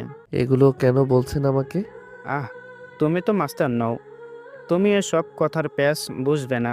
যাই হোক, অল্প তোমার কি হয়? কি হয় মানে? আমার ভাই হয়, আমার কাছের মানুষ। ও, প্রজিত সাহেব জোরে একটা শীষ বাজায় ঠোঁটে আঙুল দিয়ে। সাথে সাথেই পুকুরের উপর দুটো পাটাতন দড়ির সাহায্যে উপরে উঠে আসলো। সেই পাটাতনে দুটো লাশ বেঁধে রাখা। লাশের গায়ে কাচের কভার পরানো আছে। একটা মেয়ের লাশ আর একটা ছেলের। আবির হাঁ করে তাকিয়ে থাকে, কারণ ছেলেটা হলো অর্ক আর মেয়েটা হলো রীতি। আবির চিৎকার করে অর্ক বলে ডাক দেয়। অর্ক? অর্ক ওখানে কেন? কুত্তার বাচ্চা, আমি তোকে মেরে ফেলবো। অর্ক ভাই আমার। প্রজিত, তোকে আমি। এক মিনিট, এত জোরে কেউ চিৎকার দেয়? পেছনে তাকালো আবির। রাজ আর তন্ময় আসে। রাজ পূজার হাত ধরে টেনে আনছে। তন্ময়ের পেছনে কাব্য আর নীরা। নীরার পেট থেকে রক্ত বের হচ্ছে। কাব্যের বুকে গুলির দাগ। কাব্য আর নীরাকে শুইয়ে দেয় মাটিতে। পূজা রীতিকে দেখেই চিৎকার করে বলে, রীতিদি, বাবা, রীতিদি ওখানে কেন? রীতিদি, অর্ক, বাবা, তুমি কি করছো? তুমি না বলেছিলে সব কিছু মেনে নিয়েছো? তাহলে কেন এমন করলা? আবির, তুমি পালিয়ে যাও, এক্ষুনি যাও। আবির দৌড়ে কাব্যের কাছে আসে। কাব্যকে জড়িয়ে ধরে জোরে কেঁদে দেয়। কাব্য জোরে একটা শ্বাস নিয়ে লাফ দিয়ে ওঠে। আবিরকে দেখে কাব্য বলে, ভাই তুমি ঠিক আছো? ওরা অর্ককে মেরে ফেলেছে, নীরাকেও মেরে ফেলেছে। তুমি এখান থেকে চলে যাও ভাই, তোমাকে আমরা বাঁচাতে পারলাম না। মাফ করে দিও। কাব্য আর কথা বলতে পারে না, শেষ নিঃশ্বাস ত্যাগ করে। আবির উঠে দাঁড়ায়, ঠিক সাথে সাথেই ওর ডান পাশের কপাল বরাবর রডের বাড়ি এসে লাগে। আবির দূরে ছিটকে যেয়ে পড়ল। পূজা এক ঝটকায় রাজের থেকে নিজেকে ছাড়িয়ে আবিরের কাছে দৌড়ে যায়। আবিরের মাথা ধরে উঠানোর চেষ্টা করে আর কাঁদতে কাঁদতে বলে, আবির ওঠো, এখান থেকে পালিয়ে যাও, ওরা তোমাকে মেরে ফেলবে। ওঠো আবির, প্লিজ এখান থেকে যাও, অমানুষগুলো তোমাকে মেরে ফেলবে। তন্ময় পূজাকে সরিয়ে আন। তন্ময় যে পূজাকে টানতে টানতে প্রজিত সাহেবের কাছে আনলো। প্রজিত সাহেব পূজার হাত কষে ধরে। প্রজিত সাহেব বলে, পুলিশ বলেছিল তারা ওদেরকে হেল্প করবে। সারা পুলিশ আমাকে বোকা পেয়েছে নাকি? হোটেলে যে নাটক করতে হয়েছে তোদেরকে মেনে নেওয়ার, না হলে তোদেরকে তো এখানে আনতে পারতাম না। এখানে এনে তন্ময় যা যা করেছে তা আমার কথা মতোই।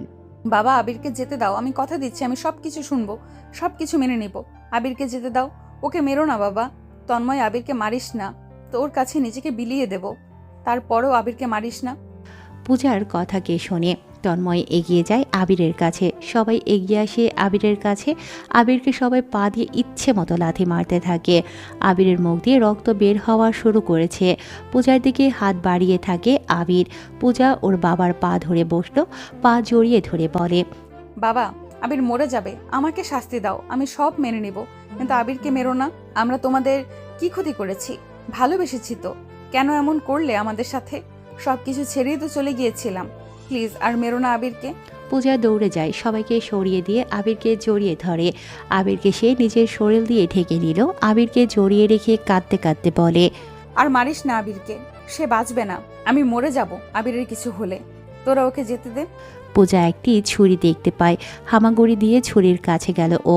নিজের হাত তুলে নিয়ে পূজার পেটের সাথে লাগিয়ে বলে, আবিরকে যদি কেউ আর কিছু বলো আমি নিজেকে শেষ করে দিব। আবির ওঠো, তুমি এখান থেকে চলে যাও প্লিজ। পূজা, ভালোবেসেছি তোমাকে। যা কিছু হয়ে যাক, হয়তো তোমাকে নিয়ে যাব, নয়তো তোমাকে রেখে কোথাও যাব না। এমন করো না আবির, আমার কথা শোনো প্লিজ। আবির চলে যাও প্লিজ। না। যাবে না তো? আমি নিজেকে মেরে ফেলবো। আবির উঠে দাঁড়ায়। কোনো রকমে উঠে সে পূজার দিকে এগিয়ে যেতে থাকে। ভালোবাসা মানে না পৃথিবীর নিয়ম। সৃষ্টিকর্তা পৃথিবীতে 100% ভালোবাসা দেয়নি, 1% ভালোবাসা দিয়েছে পৃথিবী নামক ব্যস্ত গ্রহে। সেই ভালোবাসাটাই কত বৃহৎ। ভালোবাসা ধর্মের নিয়ম মানে না, ভালোবাসা মানে না কৃষ্ণবর্ণ, ভালোবাসা মানে না সম্পর্কের ঘোরপ্যাচ। এই জন্য কৃষ্ণ তার মামির রাধার প্রেমে পড়ে বাঁশি হাতিয়ে বসে থাকত। মোহাম্মদ সাল্লাল্লাহু আলাইহি ওয়াসাল্লাম আল্লাহর প্রেমে মশগুল ছিল। পৃথিবীর সব মানুষই প্রেমের ধরন নিয়ম আলাদা। কেউ সৃষ্টিকর্তাকে ভালোবাসে, আবার কেউ সৃষ্টিকর্তার সৃষ্টি মানুষকে ভালোবেসে মরতেও প্রস্তুত হয়। কি জটিল বিষয়বস্তু। সবার জীবনে প্রেম আসে, প্রেম আসে না কেবল এলিয়েনের ভেতরে। মানুষ যেমনই হোক না কেন, একটা না একটা সময় মানুষের ভিতরে প্রেম আসবেই। আপনি যতই নিজেকে আটকে রাখুন না কেন, প্রেম আসবেই। ঠিক সেই প্রেমে মতোয়ারা পূজা আর নিজেকে আগলে রেখেছিল প্রেম হতে।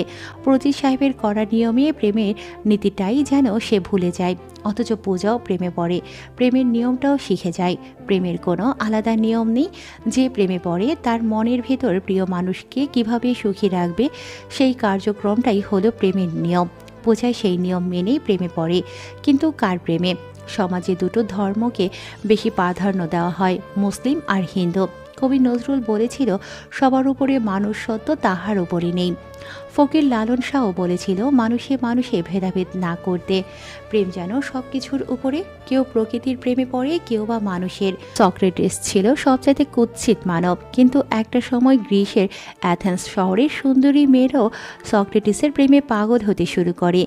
প্রেম জিনিসটা আপনি না চাইলেই হবে, চাইলে হবে না। আবির পূজার আর পূজা আবিরের প্রেমে আবদ্ধ। পূজার কষ্ট আবির সহ্য করতে পারছে না, আবিরের কষ্ট পূজা সহ্য করতে পারছে না। এটাই তো প্রেম। প্রেমে যে মজেছে সেই বুঝেছে প্রেমের উন্মাদনা। আবির দৌড়ে যায় পূজার কাছে। পূজার থেকে ছুরিটা কেড়ে নিল। দুজনে একসাথে হয়ে দাঁড়ায়। পূজা আবিরের হাত শক্ত করে ধরে, মরলে একসাথে মরবে, বাঁচলে একসাথে। প্রজিত সাহেব রাজ আর তন্ময়কে নির্দেশ দেয় ওদেরকে আলাদা করতে। রাজ এগিয়ে যায় আবিরের দিকে। কাব্যের কথা মনে পড়ে গেল আবিরের। অর্ককে ওরা মেরে ফেলেছে ভাই। আবির রাজের দিকে ফিরল। রাজ ছুটে আসে আবিরের দিকে। আবির একটা ঘুষি দেয় জোরে। রাজ ছিটকে পড়ে। তন্ময় পুজোর হাত টেনে ধরে। পূজা আবিরের হাত ছাড়তে বাধ্য হয়। আবির দৌড়ে যায় রাজের কাছে। রাজ শোয়া থেকে উঠতে যাচ্ছিল, আবির সোজা যেয়ে রাজের বুকের একপাশে ছুরি ঢুকিয়ে দেয়। রাজ আবিরের গলা টিপে ধরে। আবির ছুরিটা তুলে আরেকবার সেখানে বসিয়ে দিল। রাজ এবারে প্রবল শক্তিতে আবিরের গলা চেপে আছে। প্রজিত সাহেব এসে পূজার হাত শক্ত করে ধরল। তন্ময় দৌড়ে আসে আবিরের কাছে, আবিরের পিঠে একটা রড ঢুকিয়ে দেয়। আবির তারপরও স্থির হয়ে বসে থাকে। রাজের বুকে ছুরি বসাতে থাকে। আজ যেন রাজকে একেবারে শেষ করেই দেবে ও। রাজের বুকে ছুরি বসাতে বসাতে বলতে থাকে, কুত্তার বাচ্চা, তোকে আমি মেরে ফেলবো। অর্ক আমার ভাই ছিল, আমাকে মারতি। ওদেরকে কেন মারলি? ওরা আমার ভাই ছিল। ভাই, আমি ওদের সবকটাকে মেরে ফেলবো। তোরা তন্ময় জোরে মাথায় একটা বাড়ি দেয়। আবির রাজের ওপর থেকে ছিটকে পড়ে। রাজ একদম নীরব নিস্তব্ধ হয়ে যায়। বাম পাশে পরপর কতগুলো ছুরির আঘাত সহ্য করেছে ও। তন্ময় এগিয়ে আসে আবিরের দিকে। আবির পিঠের থেকে রড টেনে বের করে। ওদিকে পূজা ও তার বাবার পা জড়িয়ে ধরে আছে। পূজা বারবার আবিরের কাছে ছুটতে আসতে চাচ্ছিল। প্রজিত সাহেব কয়েকবার চর লাগিয়ে দেয় পূজার গালে। পূজা চর খেয়ে ক্লান্ত হয়ে মাটিতে পড়ে যায়। আবিরের দিকে হাত বাড়িয়ে চিৎকার করে কেঁদে ওঠে। তন্ময় এগিয়ে আসলো আবিরের দিকে। আবির রডটা টেনে বের করে তন্ময়ের দিকে ছুঁড়ে মারে। তন্ময় ডান হাতের কবজি সোজা ঢুকে যায় রডটি। আবির দুর্বল থাকায় রডটা তন্ময়ের বুক সোজা যায়নি। আবির এগিয়ে আসে তন্ময়ের দিকে, জোরে একটা ঘুষি দেয় তন্ময়ের গালে। তন্ময় রডটা টেনে বের করে ফেলে দেয়। আবির এগিয়ে আসতে থাকে। তন্ময় আবিরকে গালি দিতে থাকে। পূজা চিৎকার করে বলে, থামো, আবিরকে মেরো না প্লিজ, আর মেরো না। আবির যে পিস্তল হাতে নেয়। শরীর কাঁপতে থাকে রক্ত ঝরার জন্য। আবির একটা গুলি করে, কিন্তু গুলিটা তন্ময়ের বুকে নয়, তার হাত কাঁপার জন্য পায়ে যেয়ে লাগে। আবির পিস্তল ফেলে দেয়, রডটা হাতে নেয় সে। তন্ময় বলে, এ আবির থাম, এগুবি না একদম, তোকে কিন্তু বাঁচিয়ে রেখেছি আমি। শালা, মা, তোকে আমি মেরেই ফেলবো। আবির কথাটা বলে রডটা তন্ময়ের পেটে ঢুকিয়ে দেবে। ঠিক তখনই শার্ট করে কয়েকটা গুলি চলে। আবির পেছনে ঘুরে তাকায়, পূজা মাটিতে শুয়ে আছে। হাত বাড়িয়ে কাছে সে কয়েকজন পূজাকে ধরে রেখেছে। পূজার পেছনে দাঁড়িয়ে আছে প্রজিত সাহেব, তার হাতে পিস্তল আর 3টি গুলি করে আবিরের পিঠে। 3টি গুলি আবিরের পিঠে ঢুকে বেরিয়ে যায়। তন্ময় শোয়া থেকে উঠে রাজের বুকে থাকা ছুরিটা তুলে আনে। আবিরের কাছে এসে লাগাতার পেছন থেকে পিঠে ঢোকাতে থাকে। আবির ধপ করে মাটিতে পড়ে গেল। পূজার দিকে হাত বাড়িয়ে দেয়, সারা শরীরে রক্ত। পূজা সবাইকে ঠেলে ধাক্কা দিয়ে ফেলে দৌড়ে আবিরের কাছে আসে। আবিরকে নিজের কোলে মাথা রেখে শুইয়ে দেয়। আবিরের মাথায় হাত বুলিয়ে বলতে থাকে, আবির তোমার কিচ্ছু হবে না। আবির আমার হাত ধরো, দেখো আমি তোমার সাথেই আছি, তোমার কিচ্ছু হবে না আবির, তোমাকে আমি মরতে দিতে পারি না। আবির এই যে আমি, দেখো আমাকে। পূজা কথাগুলো বলতে বলতে হাসতে থাকে। পূজার চোখ দিয়ে আর জল গড়িয়ে পড়ে না। সে হাসতে হাসতে আবিরের দিকে তাকিয়ে কথাগুলো বলল। আবির কাঁপা কাঁপা 2 হাত পূজার মুখের দিকে বাড়িয়ে দেয়। রক্তমাখা হাত পূজার মুখে লাগিয়ে আবির বলে, ভালোবাসি পূজা, অনেক বেশি ভালোবাসবে, এপারে ওপারেও। আবিরের হাত দুখানা ধপ করে নিচে পড়ল। পূজা হাসতে থাকে। আবিরের কপালে একটা চুমু দিয়ে হাসতে হাসতে বলে, ধুর পাগল, আমি এপারেই আছি তো ওপারেও থাকবো। এভাবে বলছো কেন? ঘুমাও এখন পাগলটা, আমার কোলে ঘুমাও, আমি তোমাকে ঘুম পাড়িয়ে দিচ্ছি। দেখো সবাই আমার আবির পাগলটা একদম বাচ্চাদের মতো করে ঘুমাচ্ছে। তোমরা কথা বলো না, ঘুম ভেঙে যাবে আবিরের। আবির, এই আবির। প্রজিত সাহেব এগিয়ে এলো, পূজার হাত টেনে উঠিয়ে নিল। পূজা তার বাবার হাত ধরে হাসতে থাকে। আবিরের দিকে তাকায় না। প্রজিত সাহেব পূজাকে টানতে টানতে নিয়ে যায়। কিছু দূর এসে হঠাৎ পূজার চেতনা ফিরে আসে। প্রজিত সাহেবের হাত ঝটকা দিয়ে ছাড়িয়ে দৌড়ে আবিরের কাছে আসে। আবিরের গালে চুমু দিয়ে আকাশের দিকে তাকিয়ে চিৎকার করে কাঁদতে কাঁদতে বলে, আবির, এই আবির, ওরা তোমাকে মেরে ফেলেছে। আমাকে রেখে তুমি যেতে পারো না। কথা ছিল একসাথে বাঁচবো। আবির, ওরা তোমাকে মেরে ফেলেছে। আবির, আবির। পূজা জ্ঞান হারিয়ে আবিরের উপরে পড়ে যায়। সবাই পূজার কাছে আসে। তন্ময় পূজার দিকে হাঁ করে তাকায়। ঘটনার আকস্মিকতায় সে অবাক হয়ে গেছে। তাড়াতাড়ি সবগুলো লাশ ক্যাটফিশ পুকুরে ফেলে দেয়। আবিরের লাশটাও ফেলে দেয় সবাই মিলে। মাছগুলো ছুটে আসে মাংস খেতে। 2 দিন পর পূজার জ্ঞান ফিরে। বাড়িটা বেশ ভালো করেই সাজানো হয়েছে। পূজার জ্ঞান ফিরতেই সীতা দেবীকে দেখতে পাই সামনে বসে আছে। সীতা দেবী পূজার কাছে এগিয়ে আসতে আসতে বলে, মা, তোর জ্ঞান ফিরেছে? পূজা সরে যায়, বালিশখানা বুকে জড়িয়ে ধরে বলে, আপনি কে? আবির কোথায়? আমার কোলে সে ঘুমাচ্ছিল। আবিরকে কোথায় নিয়ে গেছেন? আবির কই? ওর খাবারের সময় হয়ে গেছে, আবিরের ক্ষুধা লাগছে। এই যে আপনি একটু খাবার এনে দেবেন, আবিরকে খাইয়ে দেব। এই দিন না প্লিজ, দাঁড়ান টাকাটা দিচ্ছি। পূজা কথাগুলো বলে পার্স খোঁজার চেষ্টা করে, তখনই হাসি দিয়ে বলে, দেখুন না আমার কাছে টাকা নেই। আবির এসে টাকা দিবে, আপনি খাবার আনেন না কেন? পূজার মা চোখ বড় বড় করে পূজার দিকে তাকিয়ে থাকে। পূজা চারপাশে তাকিয়ে থাকে। ডক্টরকে পূজার মা ডাক দেয়। ডক্টর এসে একই রকম কথা শুনতে থাকে পূজার দিকে। পূজার মায়ের দিকে তাকিয়ে ডক্টর বলে, আপাতত খাবার এনে দিই, প্লেটে জলদি করুন। পূজার মা দ্রুত খাবার এনে দেয় পূজাকে। পূজা খাবারের প্লেটে খাবারগুলো ডান হাতে দিয়ে মাখতে থাকে আর জোরে জোরে হাসতে থাকে। সে ব্যালকনির দিকে তাকায়, আবিরকে দাঁড়িয়ে থাকতে দেখে সে পূজা খাবারের প্লেট নিয়ে আবিরের কাছে যায়। আবিরের কাছে যেয়ে বলে, কোথায় গিয়েছিলে তুমি? তোমাকে কত আদর করে ঘুম পাড়াচ্ছিলাম। নাও হা করো, খেয়ে নাও, সবটা খাবা। কখন থেকে বলেছিলা ক্ষুধা লাগছে তোমার? পূজা আবিরের গালে খাবার তুলে দেয়। খাবারগুলো আবির চিবাতে থাকে। পূজা হাসতে থাকে। সবাই দেখছে খাবারগুলো নিচে পড়ে যাচ্ছে আর পূজা দেখছে আবির খাচ্ছে। এটাই হয়তো প্রেম। প্রেম জিনিসটাই অদ্ভুত। কেউ পাগল হয়, কেউ পাগল বানায়। সবাই কাছে। হঠাৎ প্রজিত সাহেব আসে সেখানে। তিনি এসেই জোরে বলে ওঠেন, কি হয়েছে? পূজা কথায় তার নাকি জ্ঞান ফিরেছে।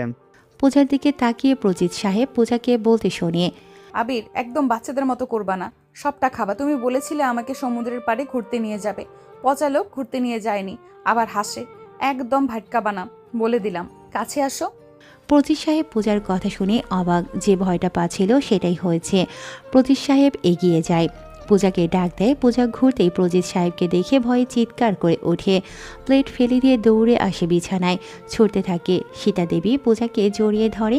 পূজা ভয়ে তার মায়ের পেছনে লুকিয়ে বলতে থাকে, ওনাকে এখান থেকে নিয়ে যান, জল্লাদের মতো দেখতে। ওনারা দেখে আবির ভয় পেয়ে চলে গেছে। আবির ওকে ভয় পায়, আমিও ভয় পাচ্ছি।